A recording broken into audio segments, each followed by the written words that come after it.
ఇగో నువ్వు ఒక serious gym rot, నీ బాడీని నువ్వు బల్క్ చేయాలా లేకపోతే కట్ చేయాలా అనే కన్ఫ్యూజన్ ఉన్నావు అనుకో, ఈ వీడియోలో ఉన్న క్లారిటీ నీకు ఏ వీడియోలో దొరకదు. బల్క్ అండ్ కట్ గురించి ఫస్ట్ అండ్ ఫార్మోస్ట్ థింగ్ మీరు తెలుసుకోవాల్సింది, బల్క్ అంటే స్ట్రాంగ్ అండ్ హెల్దీ ఉన్నట్టు.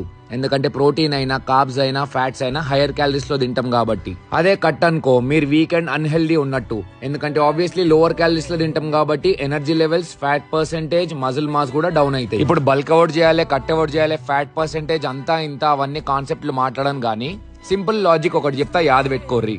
ఫ్యాట్ ని బల్క్ చేయొద్దు, స్కిన్నీని కట్ చేయొద్దు. ఇవాళ రేపు ఇన్స్టాగ్రామ్ లా ఆడిడ కూడా చూస్తున్నా, ఉంటారే మీరు 60 కిలోలు 65 కిలోలు మజిల్ మాస్ చక్క ఉండదు, మళ్ళీ అందులోకి కట్ చేస్తుర్రంట. ఇప్పుడు ఇన్ఫ్లుయెన్సర్స్ కట్ చేసినట్టు మీరు కూడా కట్ చేస్తే మస్తు కనిపిస్తారని అనుకోకుర్రి. వాళ్ళ ఎక్సర్సైజ్ హిస్టరీ వేరు, వాళ్ళ ఫ్యాట్ పర్సెంటేజ్ ఆల్వేస్ లో మెయింటైన్ చేస్తారు అండ్ మజిల్ మాస్ ఎక్కువ మెయింటైన్ చేస్తారు కాబట్టి కొంచెం డెఫిసిట్ చేసినా ఎస్థెటిక్ లుక్ వస్తుంది. ఎందుకంటే వాళ్ళ మెయింటెనెన్స్ ఆర్ బల్క్ లో ఉన్నప్పుడు ఏది పడితే అది మింగి తినరు. ఎందుకంటే అది వాళ్ళ లైఫ్ స్టైల్ అండ్ వాళ్ళ ఎర్నింగ్ అండ్ వాళ్ళు ఎంచుకున్న ప్రొఫెషన్ కాబట్టి. సో ఇప్పుడు నా సజెషన్ ఏంటంటే, మీరు ఒకవేళ బల్క్ కావాలనుకో, మీరు డైలీ ఏం తింటున్నా కూడా దానికి 50 గ్రామ్స్ ప్రోటీన్ అంటే 200 క్యాలరీస్ యాడ్ చేయాలి. ఇప్పుడు అవి చికెన్ త్రూగా తింటారో, గుడ్ల త్రూగా తింటారో, లేకపోతే ప్రోటీన్ తాగుతారో మీ ఇష్టం. ఇప్పుడు అదే మీరు కట్ చేయాలనుకోరు అనుకో, గదే 200 క్యాలరీస్ తక్కువ తినరు. ఒక్కటి గుర్తుపెట్టుకోరనా, మీరు బల్క్ చేయాలంటే మీరు చేసే యాక్టివిటీ కంటే మీ తిండి ఎక్కువ ఉండాలి. అదే మీరు కట్ చేయాలనుకో, మీరు తినే తిండి కంటే మీ యాక్టివిటీ ఎక్కువ ఉండాలి. ఈ వీడియోలో అయితే నేను చెప్పింది హెల్దీ బల్క్, పంది బల్క్ కాదు.